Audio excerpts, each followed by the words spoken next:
Okay. Hello, everyone. I'm going to be presenting on how I got an NDA.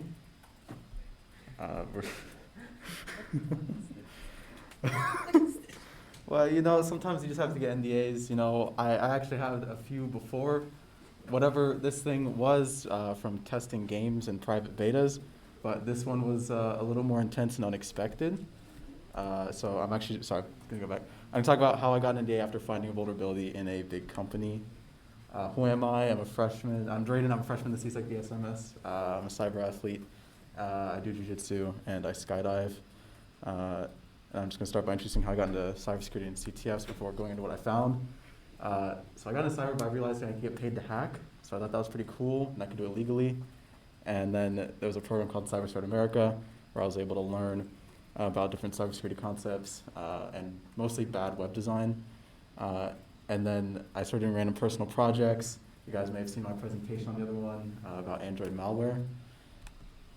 And then I really liked CTFs. I did my first one in February of 2021, and I did 12 more by late May that same year. These two are probably like one of the biggest ones. Tenable was my first public CTF, and National Cyber League skyrocketed everything. I think they're really cool, and they have fun challenges, and you can learn a lot very fast. Recently, I did the Cyber Open and the US Cyber Combine.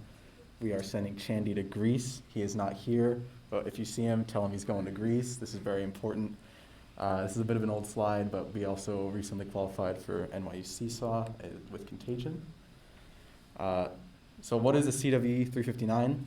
That's what I found. CWE is Common Weakness Enumeration. It is the exposure of private personal information to an unauthorized actor.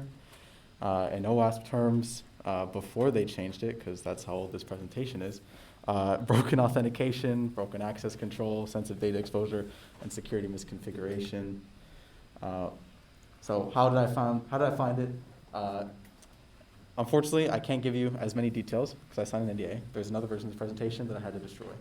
I had to use a service. I was sent credentials to use the service. I registered for something, and then I noticed a problem. So I was left with this in my URL. Can anyone see like a problem here? Those pound symbols indicate a decimal number. Can anyone spot like a problem here? Yeah? Yes. So what did I do here? I decremented it. It was a pretty big brain idea. This is also called an insecure direct object reference, something that's more specific than OWASP or CWE 359. And then here's what happened. Are you ready for this? All right, that's me. That's where we started, Draden. And then someone else, I need to note for legal reasons, Draden is myself, Jane is a fake name and does not represent any client associated with the company or their other partners. The information shown varied by case, which I cannot describe, but there was a lot of other information. So, you basic first, last name, some work information, it's got your supervisor, your location, an ID number, city, state, other things that were exposed. There was information about the backend system with verbose error messages. I saw the version numbers of their systems and the software they use. So that's just not good. What did I do? I contacted the company. What did they do? They did not respond. This is pretty much, this is a very good representation of what I felt like. I will say that I found it in May of 2021, and I was very excited, and then I heard nothing. And then I decided not to talk about it. 3 months later, I got invited to give a presentation. Thank you, Tenchi. I had to use the service again, and I found that the vulnerability was still there. I asked Tenchi what to do, and the goated Tenchi gave some advice. I was able to speak to a faculty advisor, and then I was able to reach out again, get in contact with a software engineer, and then I was like, well, I had to call the company. They're like, how can I help you? I said, hi, I'm a security researcher at the Rochester Institute of Technology. That's kind of true, I think, at this point.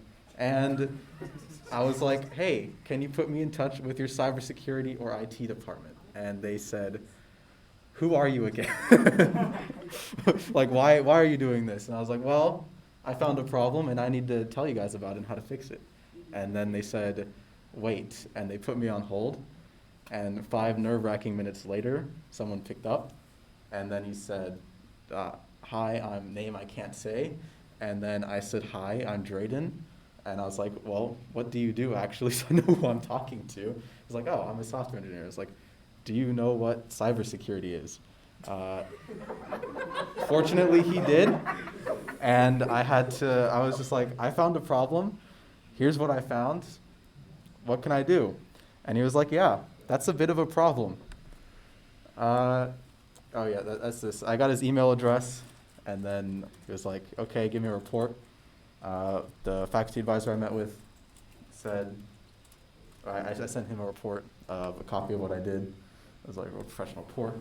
My background as a normal user, what I found, how I found it, how they could reproduce it, security concerns, recommendations to fix it, my contact information, and a lot of screenshots, so it was very simple to follow. That's a quick screenshot. There's a exposure. There you go. And then here's the timeline. I send the email to the software engineer. They confirm the vulnerability. Vulnerability was fixed. Vice president was notified. Vice president reads my full report, and they email me in 121 minutes. The reason they did this quickly is because they have clients in many industries and countries, and that's pretty much all I can say. But it was very fun to see that I sent it during a class, and they responded in the same class. Then what? I gave the company the choice of how to proceed. They sent me an email that looked like an NDA, and I said, I will not be agreeing anything over an email. And then I offered to sign an NDA. I signed the NDA. A pretty cool thing is that it was signed by the CEO, so it was a document with a huge company, NDA, disclosing party Draden Barwick, signed CEO Draden with no job. So we did talk about the importance of responsible disclosure and ethics. This helps us protect customers from malicious actors. If I had just gone out and said, hey, I found this kind of vulnerability in this company, even though most people wouldn't be able to exploit it, it still would have caused a problem with people trying to exploit it anyways, and that would put people's data at risk. And it's also important to note that testing without proper authorization is bad. It is illegal and can harm the business, which is why you should not do that. It is important to note this because I was not contracted by the company to do anything, so it was very nerve-wracking being like, oh, I found this problem. You have big clients, don't sue me. And in conclusion, you guys should start doing bug bounties. They're surprisingly easy apparently, I didn't know that. You should keep an eye out for bad practices, look out for an OWASP presentation. You gotta be responsible and ethical. And you should reach out for help. There's a lot of good resources here at RITSec and the school as a whole. And it is our responsibility to make the internet a safer place. So I think that's very important. Does anyone have any questions? Yes? Do you get compensated? No. I wish I was. The question was, were you compensated anyway? The answer is no. I wish I was. But asking for money in this situation is technically extortion. And I'm fine with the clout that I can get by presenting on this and them not suing me. So that's cool. Any other questions? All right. Thank you.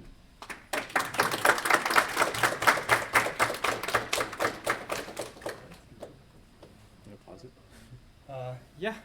So I know. Okay. Chill out. Okay. So we're gonna cut the stream real quick. Yes.